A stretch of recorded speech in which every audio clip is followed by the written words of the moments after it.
Hey, everybody, welcome to episode 26 of Cheesy 26. Popcorn. I thought you were going to say something, and you just sat there and looked at me, like, staring at me like a deer in headlights. Anyway. I'm just glad you know your numbers. Yeah, well, you always want to know, so there you go. Episode 26, Best Actors is the title of this. We're celebrating the month before the Oscars. Oscars. So Are you nominated? Because I got one. For what? I got nominated for Best Supporting Viewer. There's no such thing. Best Supporting Viewer, right? Yeah, from your armchair at home, your lazy boy. Yes. Yeah, And that's where I'm accepting from. Yeah, exactly. That's probably. I would thank the little people, but at 5'5", there aren't a lot of little people around me. There you go. So yeah. Anyway, don't mind him, folks. He hasn't had enough Pez yet.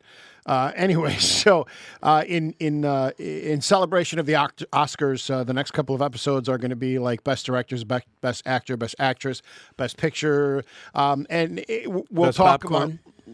about. Okay, We could do that. We could. We could add that category. But I already know where you're going to go with that. So, damn right. Anyway. But yeah, so we thought we'd celebrate the Oscars a little bit earlier by sharing some of our favorites in those categories. We'll also recap who has been nominated for this year.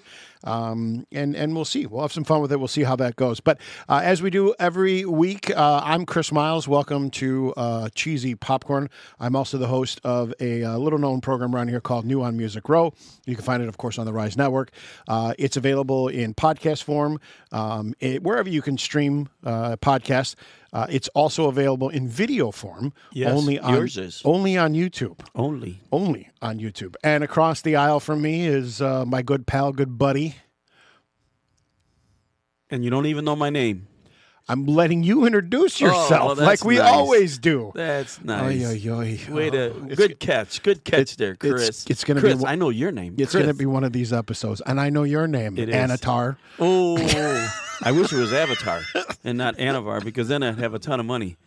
So I'm Annivar, and I'm the co-host of Can I Call You Dad? And I'm now the host of Lunchtime Trivia. So catch that if you're having lunch and you want something to do. There's 8 to 10 questions. I give you the answer after a few seconds of downtime, and there's no scoring. Whatever you get right, you get right. It's certainly the honor system. You could do it with your friends and keep track, and maybe whoever gets the most right doesn't have to buy lunch. Try it that way one time. But as we're both on the Rise Network as well as New and Music Row, so check out the Rise Network on YouTube. There's a lot of shows on there, and you're going to like them. And with that, as we do every week, we talk about the movies that are coming out. We'll give you a little bit of a review of a movie that came out last week that we said we were going to go see collectively. Sometimes we mix it up. Sometimes we do a I pick, you pick kind of thing, which is where you'll pick the movie that I see and I'll pick the movie that you see. Right. We did that a while ago. Maybe we should do that again after we get out of the Oscars celebration stuff. Yeah, after Oscars. Yeah, because there's some good stuff coming up as well. There's I think we've reached that area where we're starting to ramp back up to at least 1 or 2, maybe 3 good movies a week. It felt like January there was a lot of movies. Well, the summer blockbusters. Well, but it just felt like January was really dead. It was dead. Well, the weather was crappy too. Yeah, but I mean, below zero, 19 days in a row below freezing. Yeah, 20 counting today. And you're closer to the ground, so it's probably colder down there. It's much colder. Yeah. I won't tell you where, but it is much colder. Please save that for your other programs. Anyway, so we went and saw Send Help, yes, and we'll review that. But coming out this week, a movie that I've been waiting for quite some time, Dracula. Love Dracula movies. Which, if you look it up, it's called Dracula 2025. It originally was titled Dracula: A Love Tale. It looks pretty good.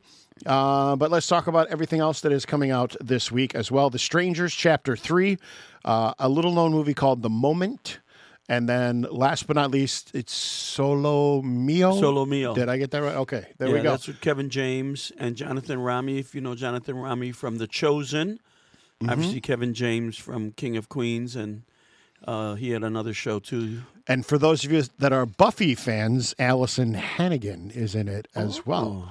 Okay. So if you're a Buffy fan, you know who she is. Okay. The redhead from Buffy, by the way, in case you didn't know. Very good. The Moment is a drama starring Charlie XCX as a pop sensation navigating the pressures of fame while preparing for an arena tour. Oh, wow. Oh, I think I saw the preview for this, and I kind of went, yeah, okay. And then The Strangers Chapter 3, that's the final chapter of a trilogy which features There's the return. never a final chapter. Well, there was with Jason. It was called the final chapter. I bet Nightmare, Jason comes back. Not Nightmare on Elm Street. That was Friday the 13th. Yeah, if Somebody's make already money, they'll bring him back. Somebody's already screaming at me because I almost got that wrong. Oh, you know who you are. I know. Yeah, and we know. We know exactly who that is. Anyway, so that's the roundup for the week. If you need your car repaired, we know where to go. And where's Be that? There Auto Repair on Ogden. There we go. All right, there's your free plug. Now leave us alone. Anyway. So those are the movies that are coming out next week. We are going to shift gears a little bit just to kind of do like an Oscar celebration kind of thing. We're going to review a movie from our best directors. So like I said, we do the you pick, I pick, you view kind of thing. So that's what we're going to do with best directors. We'll talk about that a little bit later in the episode, but that'll be the movie that we review next week. I'll review your best director movie. You review my best director movie, or one of them. It doesn't have to be the movie that we talk about for the best director. It could be a movie from that director that maybe we have seen, or whatever. Because some of these directors have a bunch of movies, and maybe we haven't seen them all. So that's that. And then of course we'll talk about best actors. That is the overall theme of the show this week. So let's get right into it.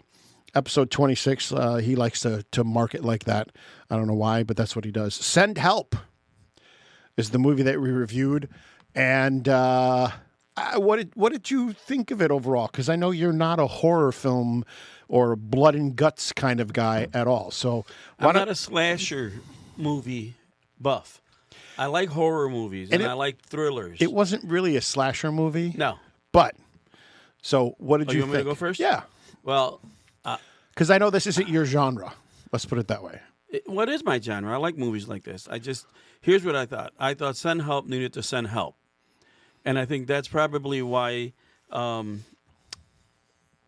the guy from Allstate, Dennis Haysbert, was there to bring some insurance that the movie might do well. I don't know. He was in there for all of a minute, right? Which made no which sense. Seems to be a theme with you. But you pick these actors that you're like, oh, so and so's in it, and blah blah blah blah. Because I've seen him in a lot of other movies, and he's really good. Yeah, and Al Pacino and to me, it's like, why did you want to even be in this? And Al Pacino was in the last movie that you wanted to go see, and he was only in it for 10 minutes too. So same thing. Sam Raimi, I like Sam Raimi as a director. I think he's a really good director. But as I said last week, I wanted to go more than anything to see Rachel Adams play a different character than what I've seen her play in Wedding Crashers and The Vow and some other movies.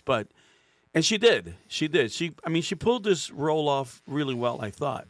And Dylan O'Brien did a nice job in The Counterpart. It's basically it's the Tom Hanks movie, Castaway, but with two people and no volleyball. Oh, it is so much more than that. Okay, well, here's what I thought. Before you go any further, there's a pattern here, folks, in case you haven't noticed it. He picks actors that he likes from the last couple of movies, and then they're only in it for like 5 minutes. Anyway, that's the first thing. The second thing is, last week you said Rachel McAdams has never been in a movie like this, and that's not true. Oh, well, then if she has, I haven't seen it. Because a lot of people, you have to really dig deep for this one. Okay. Because it's actually a Wes Craven film. Ooh. That she was in. That's interesting. Yes. And so, I'll talk about it more in my portion of the review. I don't want to take away from yours. So go ahead and give us your spiel. I wanted to see her because I've seen her, and I haven't seen her in that Wes Craven one. But apparently she was picked by Sam Raimi, sought her specifically because she's Canada's sweetheart, and they wanted to take that and push it against the character in this movie, which was a whole opposite of what she is what she's. That's all, folks. What she is perceived to be. Girl next door, sweetheart, Canada, all that. Anyway, she did a good job. Dylan O'Brien did a good job. Directing was okay. Here's where I was confused. What was this movie? Was it a rom-com? Because you were there with me. There was a lot of laughter. There was a lot of laughter in the theater in this movie, which I wouldn't expect. Was it a quasi-slasher movie? Because there's some of that. Was it a Survivor movie? There's obviously references to the show, the TV show. This will be my description of this movie, okay?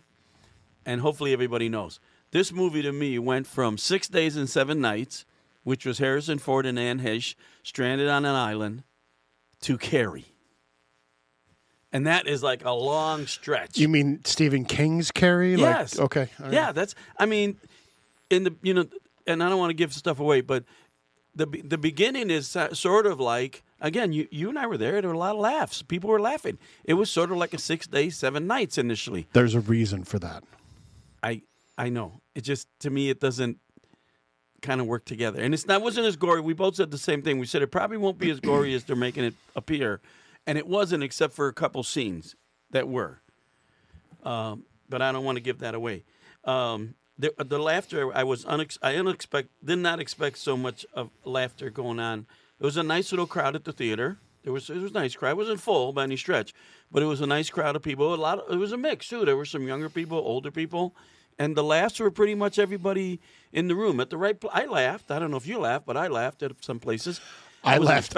I laughed at places nobody else laughed at in certain things because you are. They have that mindset. But it's because I'm a Sam Raimi fan. Yeah.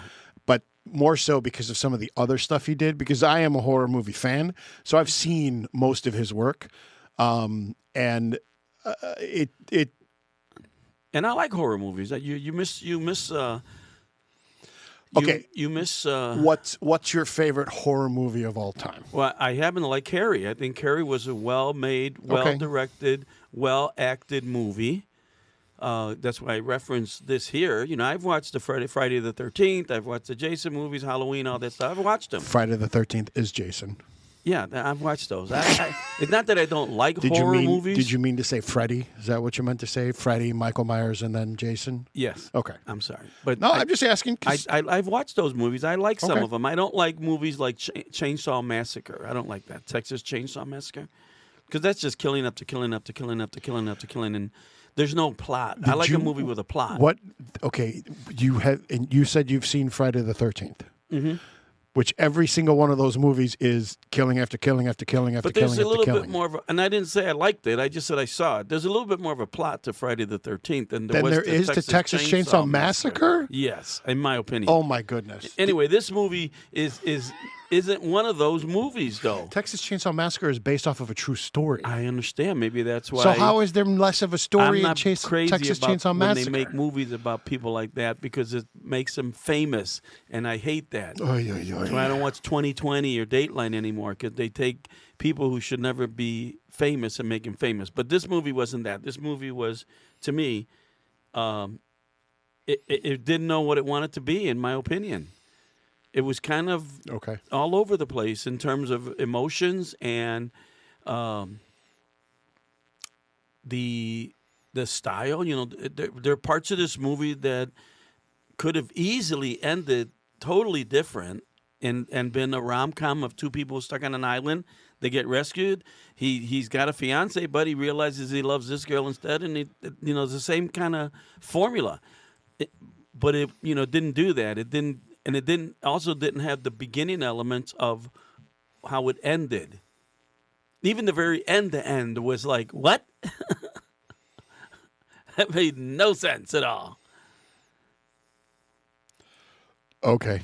There's a lot of open-ended stuff here. Come on. I mean, I'm not going to give anything away, but you know the last scene in the movie. Not the last scene, but in the house with the golf club. That's all I'm going to say. I'm not going to give it away, but you just gave away the golf club. That's a spoiler alert in and of itself. I just said the scene with the golf club. Okay. Now, from that to the final scene was like, what? That was what I literally said to myself out loud. What? Because I couldn't figure out how she got from that scene to the final scene without anybody in the world suspecting anything weird had happened, and that's my take. And you don't have to like it, but you do have to listen because this is our podcast. I tuned you out a long time ago, so anyway. I think you tuned me out on show 2.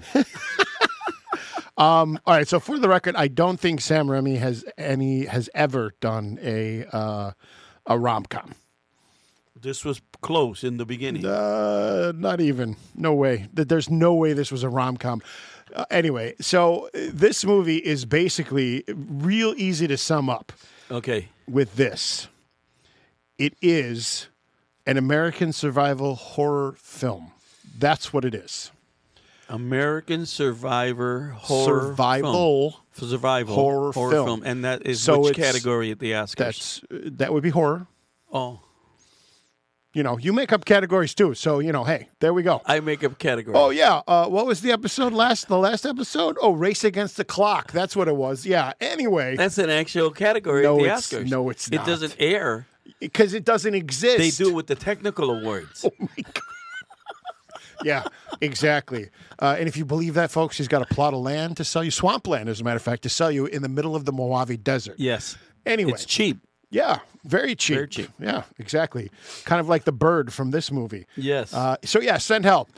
Classic Sam Raimi. Or Remy. I don't know how to pronounce his last name. That's terrible because I think it's either way. Well, I don't think the A comes before the I. I was always told everybody knows who he is. The loud vowel, so it'd be Raimi. So here's the thing. You said Rachel McAdams has never been in a horror film before. That is incorrect. I did not say that. Yes, you did. I said I hadn't seen her in one. Okay, fine. You hadn't seen her in one. Right. That's because you don't watch the genre. Back in 2005, before she was anybody, she was in a movie called Red Eye, which is Wes Craven. Red Eye? Yes. Is that the guy with the red eye? No, it's a flight to the Miami where people befriend each other, and it turns out to be, one of them turns out to be a terrorist. Okay. I did not see that, but I'll watch it. I'll go watch it. I don't know if you'd like it. It's Wes Craven, and I like Wes Craven. Okay, all right. I saw House on the Hill. I've seen The Hills Have Eyes. I've seen all of those movies. Okay, all right. Okay. So it's not my favorite genre. So for those of you that like Sam Raimi or Raimi, you're going to love this movie because it is classic Sam Raimi. Or Remy, depending upon how you're pronouncing it. Here's the thing. I've watched so many horror movies in my life that I don't jump scare very easily. Yeah. I jump scared twice in this movie. Really? Two things I was totally not expecting, and when they happened, I was like, oh. I'm like, oh, you got me. Usually it does not happen in a horror movie. You can ask people who know me that have seen horror movies with me that react to jump scares. I didn't. He got me twice in this movie. The third time I was waiting for it because that one was telegraphed, but that's okay. Well, that's weird because I was sitting a couple rows behind you, and I didn't see like the popcorn go up in the air like they do in the commercials. I don't jump scare like they do in the commercials. I just, I jumped a little bit. Okay. Unlike the people around me who literally like jumped and screamed. There's a joke with a punchline like that. I'm sure there is. There's a lot of jokes with punchlines. So, so there's that, right? And then, of course, Sam, is very popular for directing the 3 Spider-Man film with Tobey Maguire. And then little known fact, that some people may or may not know, depending upon how much you pay attention to movies. He actually directed a Doctor Strange movie. So, anyway, I thought I had it, but now I can't find it. Oh, now we're in trouble again. Yeah, we're totally in trouble. So, I don't know. I thought it was Doctor Strange in the Multiverse. I thought that's what he directed. Maybe Darkman. That's what I was thinking of. He directed Darkman, which is a DC Comics movie. But any hoodles. So that's the way it goes with those things. And it's, like I said, it's classic Sam Raimi. From the very beginning to the very end. I don't know how you said that you didn't think that you didn't know where this movie was going or any of this stuff. I can say this. I'm happy with the way things happened, but the very beginning of the movie established some of the things that was going on.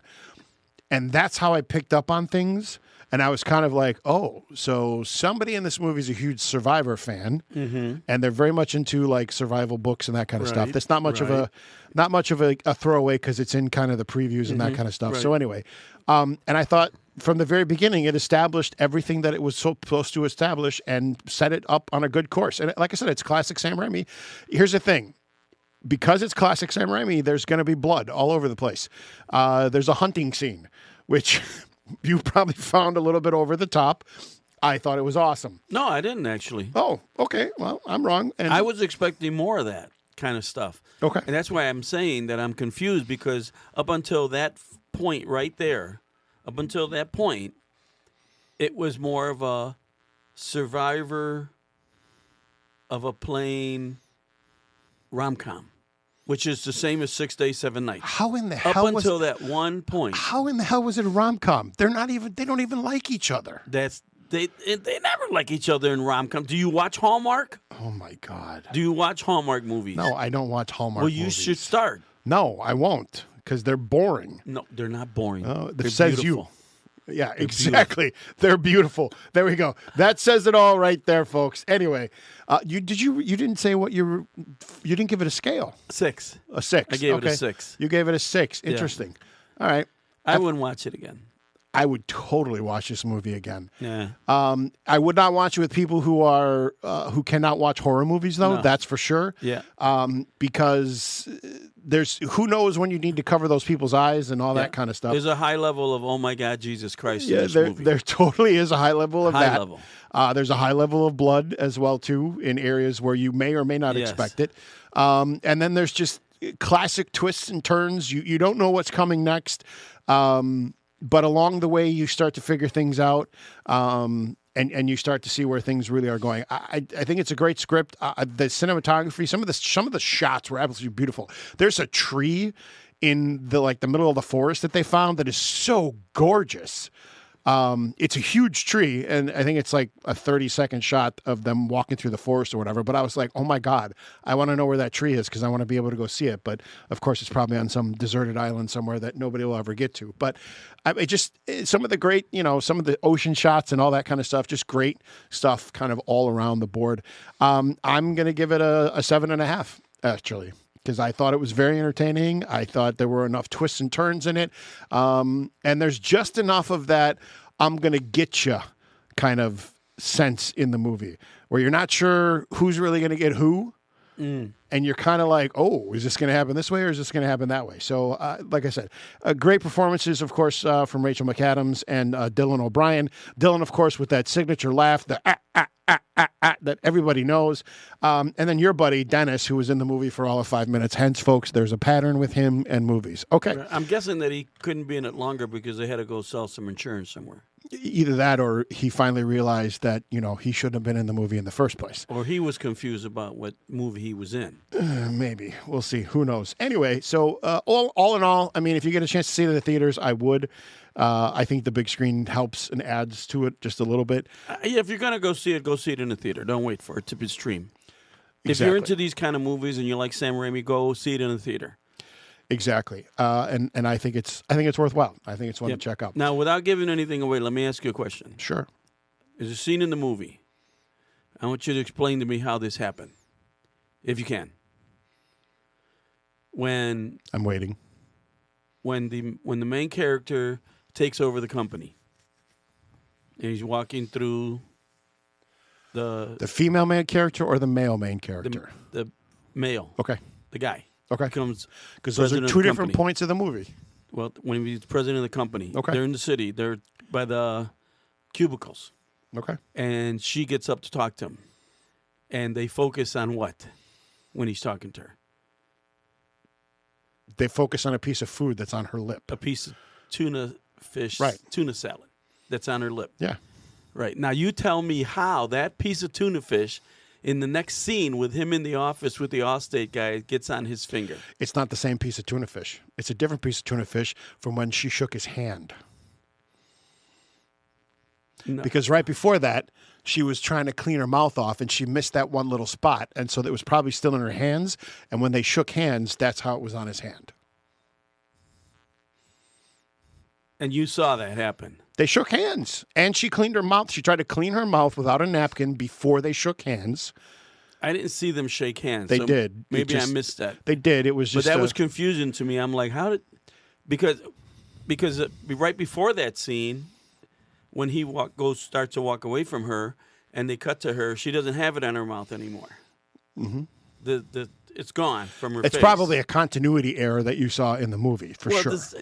I mean, I think, and I didn't want to say that, but I do want to say that. I think the continuity here is probably what's bugging me more than anything in this movie. Over a piece of tuna fish. No, overall the continuity of the the feeling of the movie in the beginning to the middle then it comes back, then it goes. It's just kind of all over the place. This was never meant to be a rom-com, so I don't know where you're coming up with this rom-com. I know it wasn't, angle. and that's my point. If it's not meant to be a rom-com, why? I mean, come on. There were 12 bursts of laughter in this movie, easily. I'm talking everybody, easily. Which you don't get at a horror. Nobody laughed at Carrie. Okay, but is all I'm saying. You haven't seen Evil Dead. You haven't seen a couple other Sam Raimi and his horror movies are known for laughter in the most awkward times, whatever. Bruce Campbell in all of like the Army of Darkness, the Evil Dead, all that kind of stuff. Bruce Campbell has some of the greatest lines ever, and they're friggin' hilarious. So Sam is known for his humor. It's off color for sure, but yes, he's absolutely known for his movie. That's why I said this is classic Sam Raimi. If you are a Sam Raimi fan, then you know what you're getting when you get into it. And even if you didn't know that Sam was directing this and you just walked into it, if you are a Sam Raimi fan, you would have figured it out fairly early on that it was Sam Raimi. There's something else that he does with a particular oracle in most of his movies, and he did that again in this movie as well, too. I didn't see the Oracle. Yeah, you did. I may have missed it. How could you have missed it? It was in the middle of one of the fight scenes. The Oracle. Oh, yeah, but... That's the Oracle. Okay, but... All-seeing. Anyway, all right. Whatever. That was the most unbelievable part to me, actually. But that's his stuff. Some of it's totally unbelievable. It's supposed to be. It's supposed to be funny. That's just him. Anyway, moving on. You gave it a 6. I gave it a 7.5. Yes, you did. So we're fairly close. I think if you would have seen a couple of the Sam Raimi films, you might have been like, oh yeah. And I'm not talking superhero movies. I'm talking like The Evil Dead or Army of Darkness, and stuff like that. Anyway, moving on. So because we are celebrating the Oscars, not the actors, the Oscars. That was supposed to be like actors, and it was said in a weird way. Anyway, so we're celebrating the Oscars this month. Best Actors is the first genre that we came out, or I guess title that you can be awarded a Oscar in. It's not necessarily the first. These are not in any order by any sense of the word or anything like that. But since you went first with Send Help, I'll go first with my Best Actors. Okay. And I don't believe one of these actors... Oh, maybe he did, now that I think about it. I know one of these actors definitely has won for Best Actor. I'm not so sure about the other one. But I think he might have, now that I think about it. So my first one, and I've said this before on the program, in another episode, I don't remember exactly what it was. Maybe when we did history movies or something like that. But Daniel Day-Lewis is going to be one of my favorite actors. And the reason why is because he's such a method actor. He gets into the roles. He dives so deep, gets into the history and things and stuff like that. And I just think you can say there are other actors that are great, and that's fine because everyone's entitled to their own opinion. I just love being a former thespian myself. I love it when actors dive deep and really get to know their characters. And live their lives, so to speak. To me, that's the ultimate actor. And I think, unfortunately, nowadays most of the movies that are out there are made for the person, not for what other role they can do. So that's number one. I know he's won. I think for Dances with Wolves. I think he won Best Actor for. I don't think he won for Lincoln, which he should have. Yeah. But that's that. So then number two. I'm switching gears here, but only because you have to have a method actor and then you have to have a really good improvisational actor. So I'm going with Robin Williams. Oh, in comedies or thrillers? Everything he's been in, minus one or two movies. I don't think RV was that great. It's probably your phone. With some music or something. I don't know. It's probably not either. It's probably there's other recording studios in this area too, so maybe it's one of those. But singing opera next door. Maybe that's exactly what they're doing. So, right. Those are my two for Best Actors. Okay, and I'll go along with Robin Williams on serious thriller movies, not so much comedy. He except for Mr. Doubtfire. Robin Williams has won an Oscar. Yeah, he has won an Oscar. He won for... I wasn't sure. Insomnia, wasn't it? I'm not sure, but go ahead. He hasn't won an Oscar. So Excuse me. Sorry, folks. Okay, so I got three actors. Two are old time actors, and then one you'll be surprised, maybe not. I'm gonna go all the way back to Rod Steiger, one of the best actors of our time. From Twilight Zone? No, that's not Rod Steiger. You're thinking of Rod Serling. Oh, okay. Rod Steiger was in The Heat of the Night with Sidney Poitier. The guy opposite Sidney Poitier. He was an actor who became the character as opposed to the character being written for the actor. I mean, he was in Oklahoma. He was in The Heat of the Night. He played a weird politician in a movie with Denzel Washington. I can't think of the name of it. Devil with a Blue Dress, I think. He just every role he takes on, he stops being Rod Steiger, in my opinion.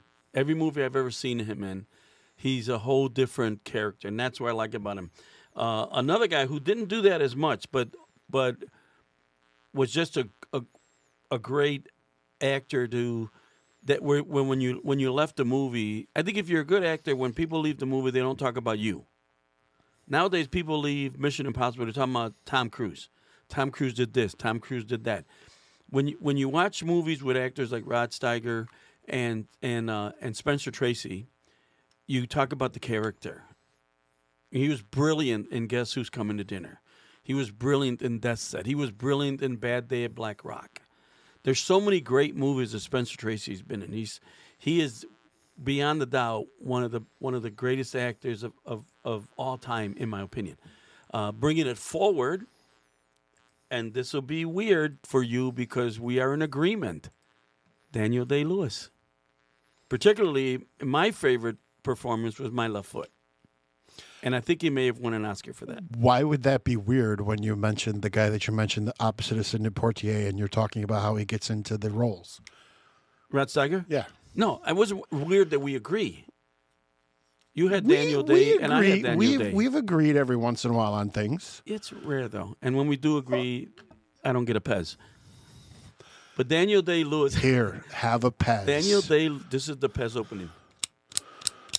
Daniel Day-Lewis is certainly in the category with Rod Steiger and Spencer Tracy, in my opinion. I think he's just such a great actor. There's other actors out there that are good too, but those would be my top three. And everybody throws in Marlon Brando, and I think Marlon Brando was a great actor. I think in his later years he became kind of a one-trick pony, but I think he was always a one-trick pony. No, he was not necessarily. He played some good roles too. Paul Newman, he's another one that you could throw in there. I don't know that there aren't that many. That actually who's the guy that's in Dracula that we just talked about? The little short guy, Christo Waltz. You mean Christo? Yeah.